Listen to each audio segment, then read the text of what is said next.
अब हम ये सीखने वाले हैं कि टेंजेंशियल स्ट्रेस या टेंजेंशियल स्ट्रेन क्या होते हैं और शियर मॉडुलस और मॉडुलस ऑफ रिजिडिटी क्या होता है।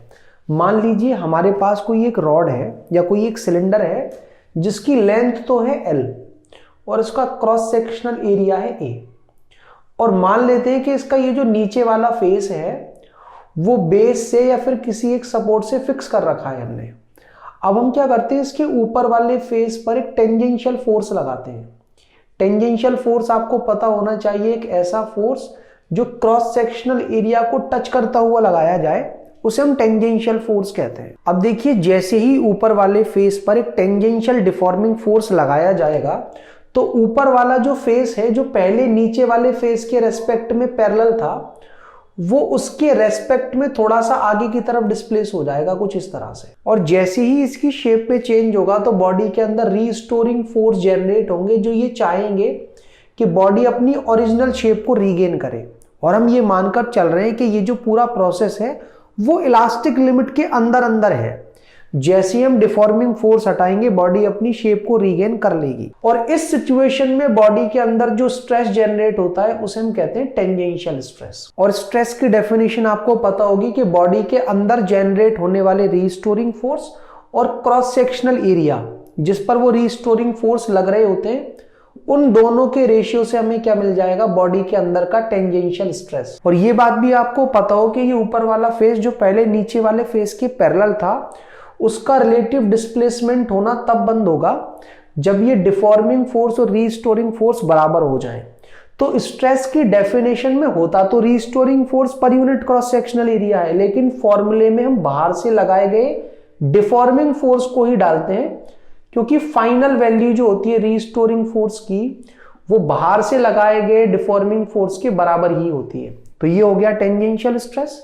और इस सिचुएशन में बॉडी के अंदर जो स्ट्रेन डेवलप होती है उसे हम कहते हैं टेंजेंशियल स्ट्रेन। उसको डिफाइन किस तरह से किया जाता है कि पहले देखो ये दोनों फेसेस एक दूसरे के पैरेलल थे, अब क्या हो रहा है, डिफॉर्मिंग फोर्स लगाने के बाद ये वाला जो फेस है वो आगे निकल चुका है। तो आप ये देख सकते हो कि दोनों ही क्रॉस सेक्शनल एरिया के लेफ्ट एंड को जोड़ने वाली लाइन पहले इस डायरेक्शन में थी, अब दोनों के लेफ्ट एंड को जोड़ने वाली लाइन इस डायरेक्शन में है।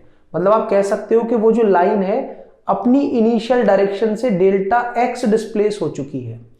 तो आपको ये देखना है दोनों ही फेसेस के बीच में क्या रिलेटिव डिस्प्लेसमेंट हुआ है, और फेसेस के बीच में जो ओरिजिनल डिस्टेंस थी शुरुआत में जो सिलेंडर की वायर की लेंथ की इक्वल है, दोनों के रेशियो से आपको मिल जाएगी टेंजेंशियल स्ट्रेन। और स्टूडेंट्स कभी कभी ये होता है कि हमें फेसेस के बीच का रिलेटिव डिस्प्लेसमेंट ना दे करके ये बता दिया जाता है कि दोनों फेसेस के एंड्स को जोड़ने वाली जो लाइन है अपनी इनिशियल डायरेक्शन से कितने एंगल पर डिस्प्लेस हो चुकी है।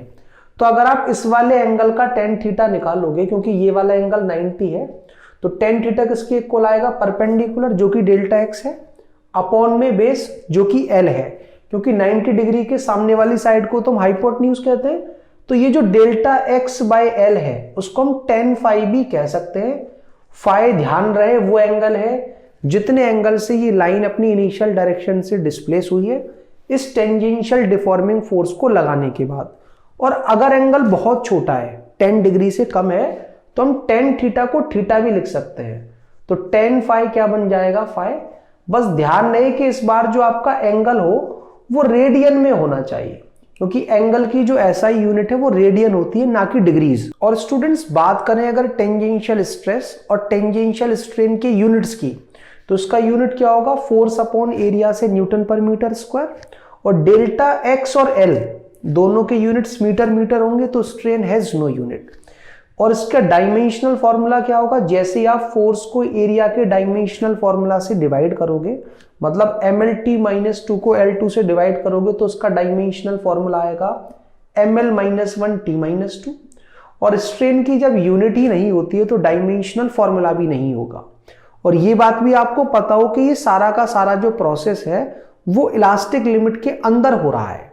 मतलब अगर हम ये डिफॉर्मिंग फोर्स हटा लें तो बॉडी दोबारा से अपनी ओरिजिनल शेप में आ जाएगी। और इलास्टिक लिमिट के अंदर अंदर लगता है हुक्स लॉ, जो कहता है कि स्ट्रेस और स्ट्रेन एक दूसरे के डायरेक्टली प्रोपोर्शनल होते हैं और दोनों के रेशियो से जो चीज निकल कर आती है उसे हम कहते हैं मॉड्यूलस ऑफ इलास्टिसिटी।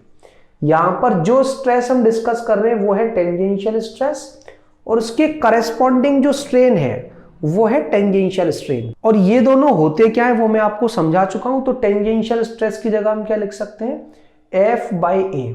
ये क्रॉस सेक्शनल एरिया पर लगने वाला टेंजेंशियल डिफॉर्मिंग फोर्स है, ये वो क्रॉस सेक्शनल एरिया है जिस पर हम लगा रहे हैं। और टेंजेंशियल स्ट्रेन क्या है हमारी, डेल्टा X/L।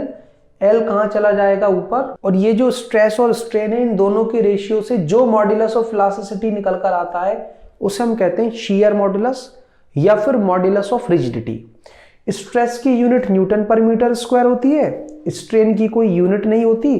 तो ये जो हमारा शियर मॉड्यूलस है उसकी भी यूनिट क्या होगी, newton per metre square. Dimensional formula stress के सिमिलर ही ml-1 t-2। और ये बात भी मैं आपको बता चुका हूं कि टेंजेंशियल स्ट्रेन का एक फॉर्मूला तो डेल्टा X/L होता है, दूसरा फॉर्मूला होता है tan phi। तो कहीं कहीं आपको शियर मॉड्यूलस स्ट्रेस को tan phi से डिवाइड करने के बाद भी मिल सकता है, जब आपको ये बता दिया जाए कि पहला वाला जो फेस है वो दूसरे वाले फेस के रेस्पेक्ट में कितने एंगल से डिस्प्लेस हुआ है। और एंगल बहुत छोटा है तो tan phi को हटा करके आप phi रख दो, तो ये भी हो सकता है F/A इंटू में phi। यहां पर phi रेडियन में डालना है, फोर्स को न्यूटन में डालना है, एरिया को मीटर स्क्वायर में डालना है, और आपका शियर मॉड्यूलस निकल कर आ जाएगा न्यूटन पर मीटर स्क्वायर में। अब देखिए हमें ये तो आइडिया लग गया कि टेंजेंशियल स्ट्रेस, टेंजेंशियल स्ट्रेन क्या होते हैं, और शियर मॉड्यूलस जिसे हम मॉड्यूलस ऑफ रिजिडिटी भी कहते हैं वो क्या होता है। अब चलिए हम ये समझते हैं कि इस कॉन्सेप्ट पर बेस्ड किस तरह के न्यूमेरिकल्स हमसे पूछे जा सकते हैं और उन न्यूमेरिकल्स को हमें किस तरह से अप्रोच करना है।